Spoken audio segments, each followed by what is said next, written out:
సంపాదించిన దాంట్లో ఎంతో కొంత పొదుపు చేయాలని అందరూ అనుకుంటారు. కానీ షేర్ మార్కెట్లో మదుపు చేయాలా, మ్యూచువల్ ఫండ్స్లో పెట్టుబడి పెట్టాలా అనే సందేహంతో ఆగిపోతారు. ఈ రెండు పెట్టుబడి విధానాలపై వేర్వేరు ప్రయోజనాలు ఉన్నాయి. అవేంటో ఈ వీడియోలో తెలుసుకుందాం.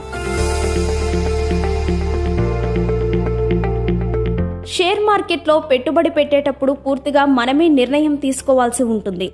ఏ షేర్ను కొనాలి, ఎప్పుడు అమ్మేయాలి అవన్నీ మన మీదే ఆధారపడి ఉంటాయి. కానీ మ్యూచువల్ ఫండ్స్లో అలా కాదు. ఒక్కో ఫండ్కు ప్రొఫెషనల్ మేనేజర్స్ ఉంటారు. వారికి మనం డబ్బు చెల్లించాల్సి ఉంటుంది. ఆ ఫండ్ మేనేజర్ వివిధ షేర్లను కొంటూ విక్రయిస్తూ మన పెట్టుబడులు లాభాల్లో ఉండేలా చూసుకుంటారు. మన పోర్ట్ఫోలియో మొత్తాన్ని అతనే నిర్వహిస్తాడు.